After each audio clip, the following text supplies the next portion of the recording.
ಈಗ ಕೆಲವರಿಗೆ ಮಧ್ಯಾಹ್ನ ಮಲಗುವ ಅಭ್ಯಾಸ ಇರ್ತದೆ, ಒಂದು ಅರ್ಧ ಗಂಟೆ 1 ಗಂಟೆ ಅವರಿಗೆ ಡೈಲಿ ಮಲಗಲೇಬೇಕು. ಈಗ ನಿನ್ನೆ ಮಧ್ಯಾಹ್ನ ಮ್ಯಾಚ್ ಇದ್ದದ್ದು CSK versus GT match.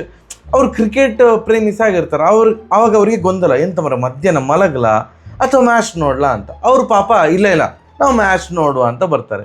But ನಿನ್ನೆ ಮಧ್ಯಾಹ್ನ ಅವರಿಗೆ ಚಂದದ ನಿದ್ದೆ ಕೂಡ ಆಯಿತು. ಯಾಕಂದರೆ ಫಸ್ಟ್ 12 ಓವರ್ ಏನು CSK ಬ್ಯಾಟಿಂಗ್ ಇತ್ತು, ಅದು ಗಡದ ನಿದ್ದೆ. ನಮಸ್ಕಾರ, ರಣತಂತ್ರ ಮಾತಾಡ್ತಾ ಇರೋದು ಕುಶಲ ವೀಕ್ಷಣೆ ಸೌಖ್ಯವೇ. Welcome back to Ganesh Karan cricket talks YouTube channel. ಎಂತ ಇಂಟ್ರೊಡಕ್ಷನ್ ಇದು, ಅತಿಶಯೋಕ್ತಿ ಅಲ್ಲ ಅಥವಾ ಏನೋ ಒಂದು ಎಕ್ಸಾಜರೇಟ್ ಮಾಡ್ತಿದ್ದೆ ನೀವು ತುಂಬ. ಫಸ್ಟ್ 12 ಓವರಿಗೆ 51 ರನ್ನಿಗೆ 4 ವಿಕೆಟ್. T20 ಮ್ಯಾಚಲ್ಲಿ ಸೂಪರ್ ಡೂಪರ್ ಟೆಸ್ಟ್ ಕ್ರಿಕೆಟ್ ನೋಡಲಿಕ್ಕೆ ಸಿಕ್ಕಿದ್ದು ನಿನ್ನೆ ಮಧ್ಯಾಹ್ನ. ಯಾಕೆ ಹಾಗೆ ಆಡಿದ್ರಂತ ಅರ್ಥ ಆಗಲಿಲ್ಲ ನನಗೆ. ಐನೋ 4 ವಿಕೆಟ್ ಬಿದ್ದಿದೆ, ಬಟ್ 12 ಓವರ್ ಆಗಿದೆ, 51 ರನ್ನಿಗೆ 4 ವಿಕೆಟ್. ಲಾಸ್ಟ್ 8 ಓವರ್ಗೆ ಥೈ ಅಂತ 107 ರನ್ ಹೊಡೆದ್ರು. ಒಟ್ಟು CSK ಹೊಡೆದದ್ದು ಫಸ್ಟ್ ಇನ್ನಿಂಗ್ಸಲ್ಲಿ 20 ಓವರಲ್ಲಿ 158 ರನ್. GT ಎದುರು ನೋಡಿ, LSG ಎದುರು 158 ರನ್ ಹೊಡೆದ್ರೆ ಸಾಕು ಅಂತ ಒಪ್ಬೋದು, ಓಕೆ ಇದನ್ನು ಡಿಫೆಂಡ್ ಮಾಡ್ಬೋದು ಅಂತ. GTಗೆ ಬೇಕಾದದ್ದು ಅದೇ, ಅಂದರೆ ರೋಗಿ ಬಯಸಿದ್ದು ಗಡ್ಬಡ್ ಐಸ್ ಕ್ರೀಮ್, ವೈದ್ಯ ಹೇಳಿದ್ದು ಗಡ್ಬಡ್ ಐಸ್ ಕ್ರೀಮ್ ಅಂತ ಹೇಳಿದಾಗ ಆಯ್ತು. ಯಾಕಂತಂದರೆ GTದು ಪ್ಲ್ಯಾನ್ ಏನು, 200ರ ಒಳಗೆ ರಿಸ್ಟ್ರಿಕ್ಟ್ ಮಾಡಬೇಕು. ಯಾಕಂತಂದರೆ ನಾವು 250 ಎಲ್ಲ ಚೇಸ್ ಮಾಡಲಿಕ್ಕೆ ಆಗೋದಿಲ್ಲ. ನಮ್ಮದು ಅಂದರೆ ಟಾಪ್ 3 ಮೇಲೆ ಡಿಪೆಂಡ್ ಆಗಿರುವಂತಹ ಟೀಮು. 200ರ ಒಳಗೆ ಅವ್ರನ್ನ ರಿಸ್ಟ್ರಿಕ್ಟ್ ಮಾಡುವ ಒಪೊನೆಂಟನ್ನು, ಅದಾದಮೇಲೆ ಟಾಪ್ 3ಯಲ್ಲಿ 2 ಕ್ಲಿಕ್ ಆದರೆ ಸಾಕು, ನಾವು ಅದನ್ನು ಚೇಸ್ ಮಾಡ್ತೇವೆ ಅಂತ ಆ ಫಾರ್ಮುಲಾಗೆ ಬದ್ಧರಾಗಿದ್ದರು. ಅದನ್ನು ಕರೆಕ್ಟಾಗಿ ಎಕ್ಸಿಕ್ಯೂಟ್ ಮಾಡಿದರು.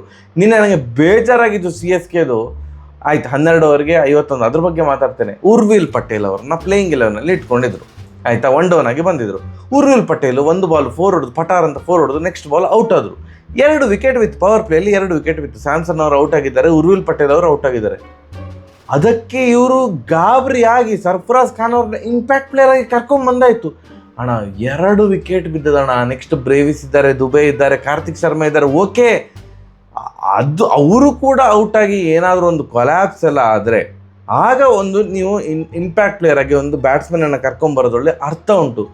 2 ವಿಕೆಟ್ ಹೋದದಷ್ಟೇ ನೀವು ಉರ್ವಿಲ್ ಪಟೇಲನ್ನು ಕೂರಿಸಿ ಸರ್ಫರಾಜ್ ಖಾನ್ ಅವ್ರನ್ನ ಪಟಾರ್ ಅಂತ ಇಂಪ್ಯಾಕ್ಟ್ ಪ್ಲೇಯರ್ ಆಗಿ ಕರ್ಕೊಂಡ್ಬಂದಾಯಿತು. ನನಗೆ ಈ ರೇಂಜಿಗಿನ ಡಿಫೆನ್ಸಿವ್ ಮೈಂಡ್ ಸೆಟ್ CSKದು ನಾನು ಸುಮಾರು ವರ್ಷ ಆಯ್ತಪ್ಪ, ನಾನು ಈ ಥರದ ಡಿಫೆನ್ಸಿವ್ ಮೈಂಡ್ ಸೆಟ್ CSK ಕಡೆಯಿಂದ ನಾನು ನೋಡಲಿಲ್ಲ, ಅಥವಾ ನೋಡಿರ್ಬೋದು, ನನಗೆ ನೆನಪು ಇದೆ. ನನ್ನ ನೆನಪಿನ ಪ್ರಕಾರ ಇದು ಒಂದು ಶಾಕಿಂಗ್ ಡಿಸಿಷನ್ ಆಗಿತ್ತು. ಇಷ್ಟು ಡಿಫೆನ್ಸಿವ್, ಇಷ್ಟು ಗಾಬರಿಯಾಗಿ ಹೋದ್ರ.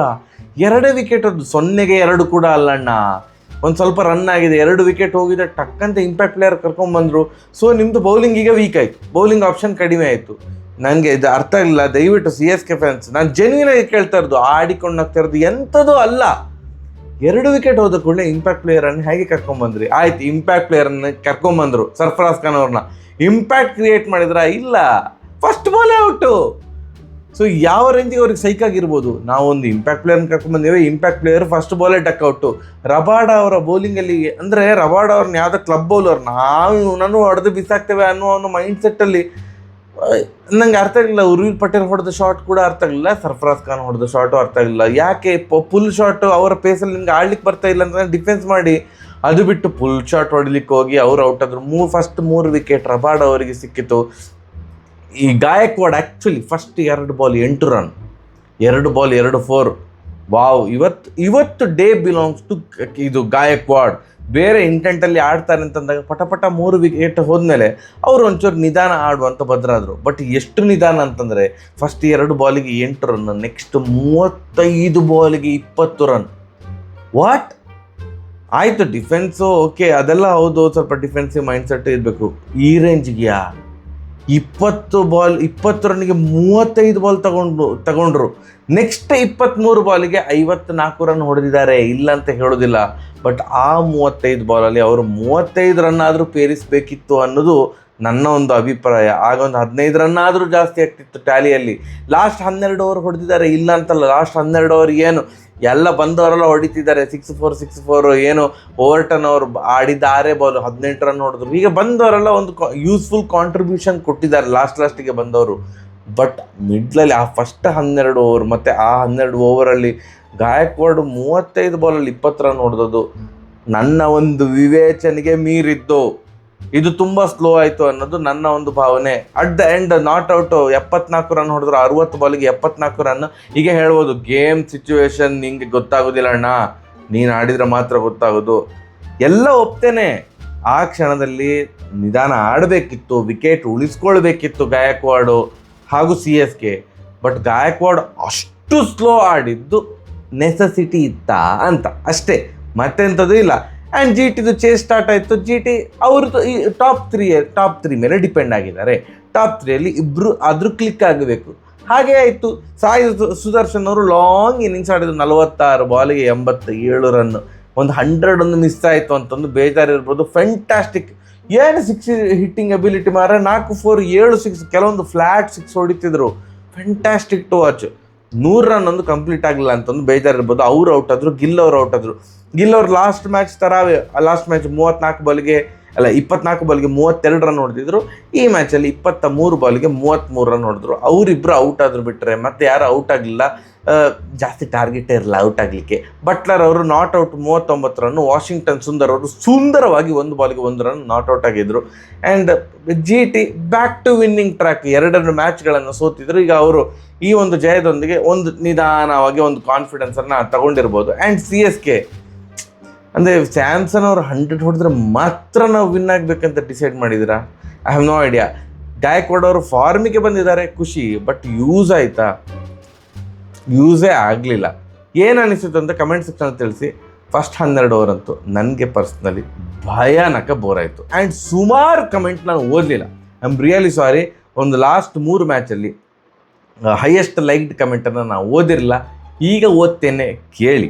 ಸ್ಯಾಮ್ಸನ್ ಅವರು ಪ್ರೀವಿಯಸ್ ಮ್ಯಾಚಲ್ಲಿ ಫ್ಯಾಂಟಾಸ್ಟಿಕ್ 100 ಹೊಡೆದಿದ್ರು. ಆ ಮ್ಯಾಚಲ್ಲಿ ಒಂದು ಬ್ಯೂಟಿಫುಲ್ ಕಮೆಂಟ್ ಬಂದಿತ್ತು, ಅದಕ್ಕೆ 101 ಲೈಕ್ ಬಂದಿತ್ತು. ಸೊ ಅವ್ರು ಆ ಕಮೆಂಟ್ ಹಾಕಿದವರು ಮುಸ್ತಫಾ ಮುಸ್ತು ಅಂತ ಅವ್ರೇನು ಬರೆದಿದ್ದಾರೆ ಅಂತಂದರೆ, CSK ವಿನ್ ಆಗೋಕ್ಕೆ ಕಾರಣ ಕಾರ್ತಿಕ್ ಶರ್ಮಾ.